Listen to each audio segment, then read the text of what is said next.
Hello, I'm doing a book review, and the book I want to review is yet another Superman comic from Alan Moore, and that is Whatever Happened to the Man of Tomorrow. Now, Whatever Happened to the Man of Tomorrow is a two-part comic book series written by Alan Moore and illustrated by Curt Swan and published in 1986. And this, of course, features the character of Superman, who was originally created by Jerry Siegel Joe Shuster. Now, I have the two issues of this series in this collection here called DC Universe by Alan Moore.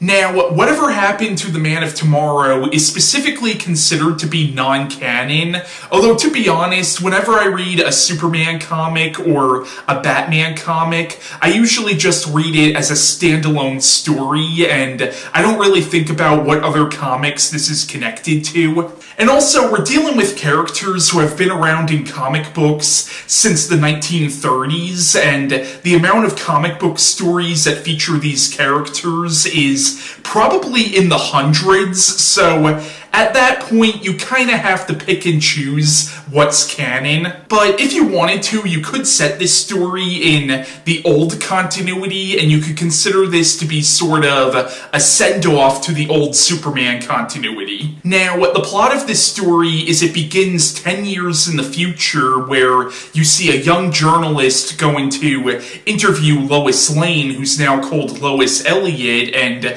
she's now a mother and wife, and she's retired from journalism, and apparently 10 years prior to this, Superman died, and this journalist is asking her about the final days of Superman. So the whole story is told in flashback, and basically what happened was old enemies of Superman started coming back, but these old enemies in the past were really just minor nuisances, but now they were coming back a lot meaner and a lot deadlier.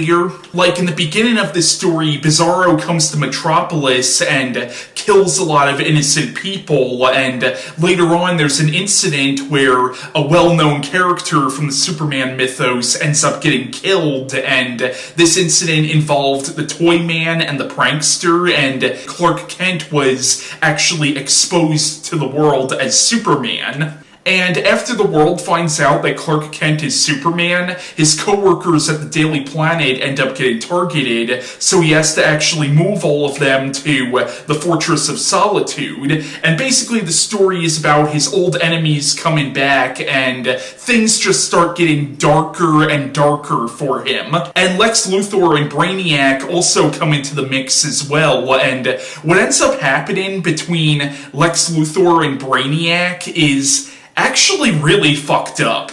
But when you find out who's actually behind all this, it actually makes a lot of sense, and when this particular character shows up, this is probably the scariest that I've seen this character. Now, For the Man Who Has Everything was an excellent comic, and what I thought was really interesting about this is it's a really dark story, but it's arguably set in the same continuity as the older Superman stories that were a lot more lighthearted. And even if it's not in the same continuity as those comics, it's very much taken off those comics stylistically. Now, I'm not sure if this is what Alan Moore was going for. This is just sort of how I read this comic. It seems like this comic is kind of a statement about how dark comic books were becoming in the 1980s. Like, you get this idea that the characters in the continuity of this story in the past have always had these, like, fun, lighthearted adventures, but here you get a real sense of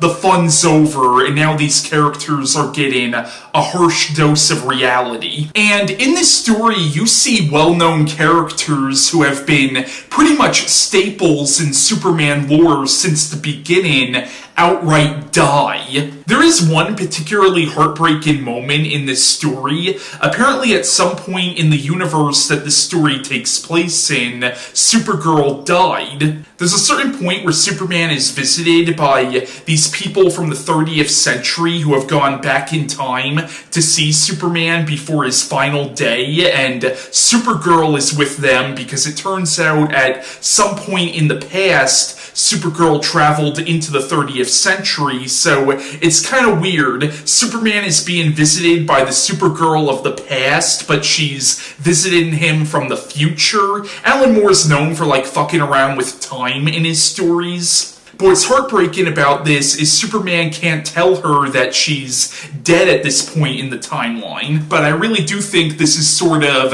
a statement about how dark superhero comics were becoming at this time. It's almost like he's asking what happened to the simpler times, and if my analysis is correct, that would be kind of ironic because Alan Moore is one of the people who really did sort of create the dark and gritty superhero story. Because Alan Moore's thing was he was all about breaking down the concept of superheroes and analyzing them on sort of a realistic level, like, okay, how would superheroes actually work in the real world? You saw that with his run on Swamp Thing, and you especially saw that with stuff like Watchmen and Batman the Killing Joke. But again, maybe I'm overanalyzing this comic in that regard, but whatever happened to the Man of Tomorrow is an excellent story, and even though I haven't read that many Superman comics, of the Superman comics I have read, this is definitely one of the best in my opinion.